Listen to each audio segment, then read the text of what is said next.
Bupati Pati Sudewo absen di sidang paripurna DPRD Pati hari ini. Rabu siang seharusnya digelar rapat paripurna untuk membahas rancangan pembangunan jangka menengah daerah Pati. Sidang paripurna tidak dihadiri oleh Bupati Pati Sudewo, namun Bupati tampak tidak hadir. Absennya Bupati menurut PLT Sekda Pati dikarenakan adanya sidang ataupun sedang menghadiri acara asosiasi pemerintah kabupaten seluruh Indonesia. Usai didemo warganya pada 13 Agustus lalu, Bupati Sudewo memang belum pernah tampil lagi ke depan publik, termasuk saat peringatan Hari Kemerdekaan Republik Indonesia.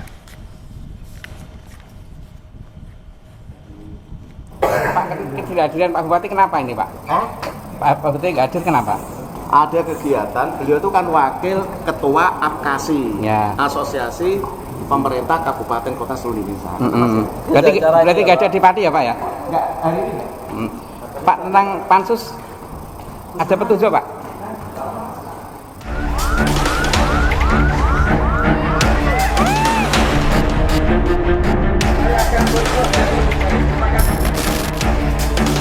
Kemarin usai diskors beberapa hari karena bertepatan dengan perayaan HUT RI, rapat kembali digelar dengan menghadirkan 3 camat untuk memberikan klarifikasi terkait polemik surat edaran pembayaran pajak bumi dan bangunan pedesaan dan perkotaan atau PBB P2 yang kemudian memicu kemarahan warga Pati. Mengawal pansus hak angket yang sedang bergulir di DPRD Pati, Jawa Tengah, warga membuat posko masyarakat Pati Bersatu di depan kantor DPRD Pati. Aliansi Masyarakat Pati Bersatu Saiful Huda berharap DPRD tetap memproses aspirasi warga memakzulkan Bupati usai Bupati menaikkan PBB P2 sebesar 250%. Persoalan Bupati Sudewo menurutnya bukan hanya kebijakan menaikkan pajak. Terkait pengawalan pansus itu bagian dari komitmen kami masyarakat Pati untuk betul-betul apa yang sedang berjalan di DPRD itu betul-betul berjalan sesuai relnya dan sesuai atas harapan masyarakat Kabupaten Pati, Mbak.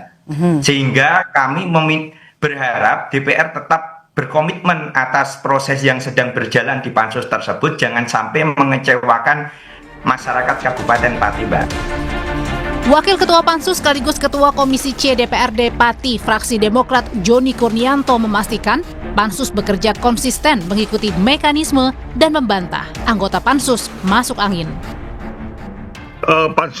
Semua anggota Pansus angket DPRD Pati, kita itu semangat. Dalam artian kita juga menghindari isu-isu bahwa anggota kami ini masuk angin. Jadi kami mulai pagi sampai sore kami membuka untuk akses untuk wartawan, pendemo, masyarakat ikut menonton.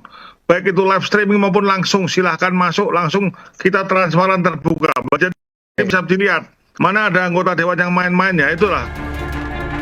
Rapat pansus angket DPRD Pati terkait pemakzulan Bupati Sudewo terbentuk usai warga menggelar demo besar-besaran menolak kenaikan PBB.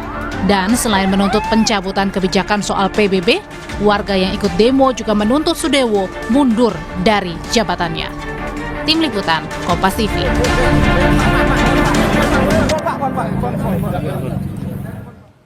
Lalu seberapa besar peluang pemakzulan Bupati Pati Sudewo dalam pansus DPRD dan seberapa besar fraksi partai pendukung Bupati Sudewo di pansus untuk menyetujui tuntutan pemakzulan? Kita tanyakan langsung pada dosen hukum tata negara Universitas Andalas Ferry Amsari dan juga Ketua Pansus Hak Angket DPRD Pati Bapak Teguh Bandang Walyo. Selamat petang Bapak-bapak, semoga dalam kondisi sehat selalu. Saya ke Pak Teguh terlebih dahulu. Pak Teguh, untuk saat ini proses di hari ini tentu ditunda karena adanya sidang paripurna yang juga tidak dihadiri oleh Bupati Sudewo. Lalu seperti apa rangkaian dan mekanisme yang akan dilanjutkan esok hari? Apakah Bupati Sudewo akan dipanggil? Rapat paripurna betul tadi pagi belum hadir tanpa di kantor DPRD Pak Bupati sehingga diwakilkan. Terkait dengan pansus hari ini kami memang belum ada jadwal, besok kami akan ada jadwal berikutnya mengklarifikasi terkait dengan pernyataan-pernyataan Pak Bupati yang ada di sosial media. Sekaligus kami memanggil beberapa kepala desa karena Pak Bupati menyampaikan di media bahwa itu asal usulan dari salah satu perwakilan dari kepala desa. Dan untuk saat ini seperti apa petanya, bahwa apakah mayoritas dari fraksi dan juga terutama dari tim pansus ini masih menolak dan juga akan melanjutkan proses?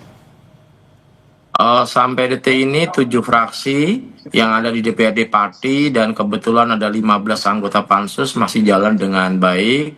Masyarakat juga masih menilai dan masih melihat kondisi kami.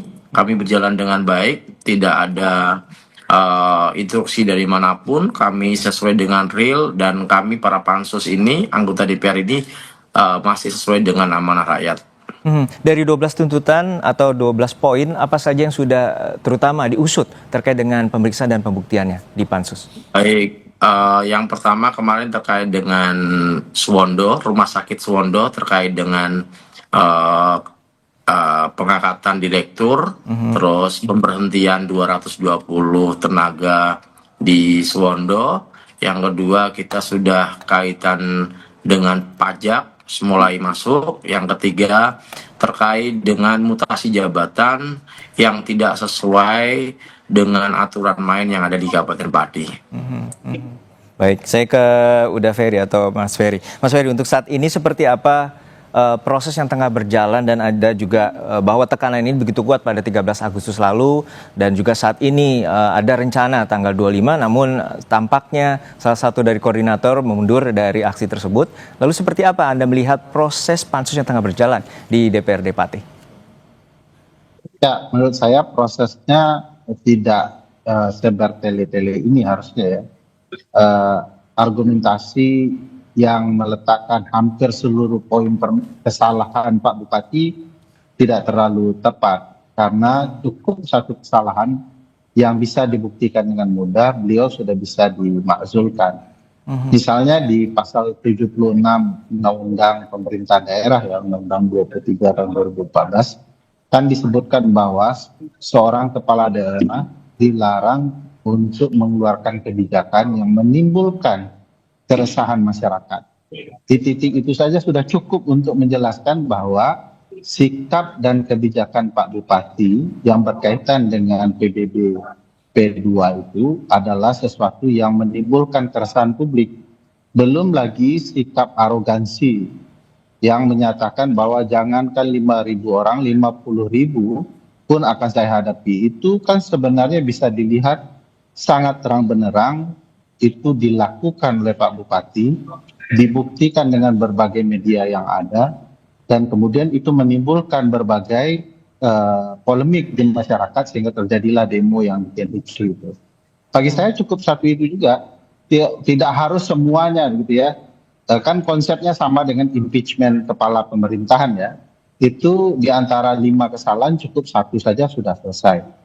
Nah, argumentasi harus mengumpulkan semua menurut saya agak janggal juga, karena tentu akan ada terbukanya ruang untuk lebih panjang melakukan penyelidikannya dan lebih panjang waktu membuktikan. Padahal bukti-bukti yang sudah nampak di depan mata itu sudah cukup.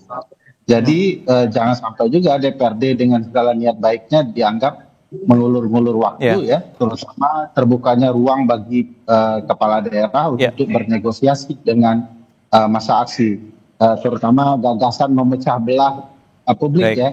Satu sudah berdamai dan lain-lain, padahal sebenarnya kita bicara sikap bupati yang menimbulkan kerusuhan. Kita tangkap poinnya Mas Ferry. Pak Teguh, tadi ada anggapan bahwa ini bertele-tele, proses pembuktiannya terlalu banyak, padahal bukti-bukti yang sudah ada cukup untuk proses pemakzulan ini untuk berjalan cepat, walaupun ada aturan bahwa maksimum pansus bekerja ini hingga 60 hari. Ya, terima kasih Pak Ferry atas masukannya kepada kami. Izin kalau kita bicara kronologis dari 12 poin itu, awal dari masukan dari pendemo ada 22 poin, sehingga kita rangkum menjadi 12 poin.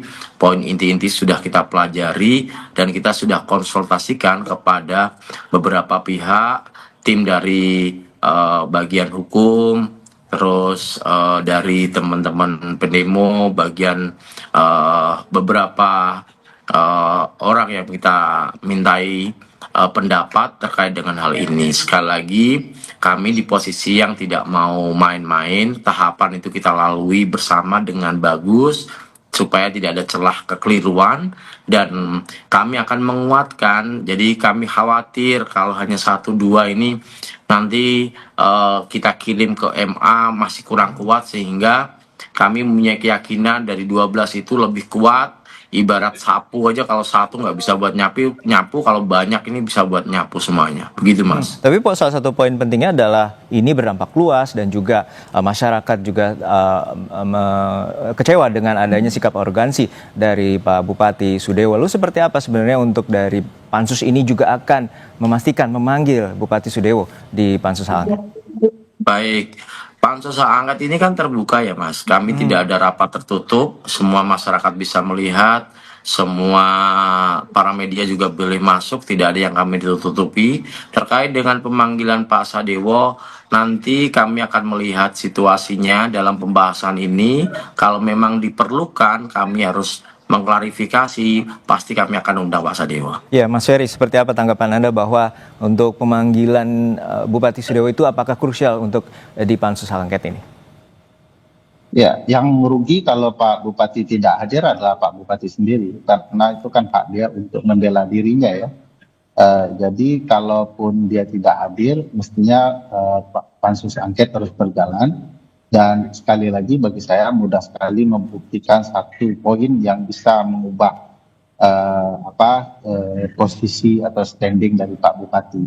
Jadi kenapa harus merangkum seluruh ruang pandangan masyarakat, sementara yang terang benderang itu sudah cukup untuk kemudian memberhentikan Pak Bupati. Saya tidak ada tendensi ingin harus berhenti ya, tetapi kan ini peristiwa faktanya terpampang di mata kita semua.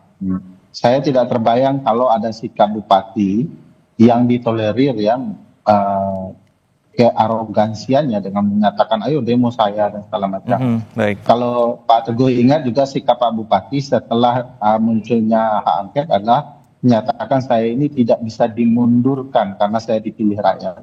Di konteks ini saja beliau selain memicu kembali sakwasangka publik, keributan baru, juga tidak paham ketentuan undang-undang. Jadi aneh juga ada kepala pemerintahan di daerah tidak memahami apa maksud Undang-Undang 23 2014 bahwa kekuasaannya bukanlah kekuasaan yang mutlak, yang tidak bisa diganggu-gugat, tetapi kekuasaannya adalah pelayan publik yang kalau dia punya kelemahan dia akan berpotensi kemudian untuk diberhentikan. Ya, Pak Teguh, bahwa 12 poin ini dari 22 tuntutan masyarakat bahwa salah satu yang paling krusial adalah pemakzulan atau melengserkan dari Bupati Sudewo. Lalu seperti apa Pak Teguh dengan bukti-bukti yang sudah dimiliki? Artinya pansus ini juga akan mengarah terhadap pemakzulan dari Bupati Sudewo.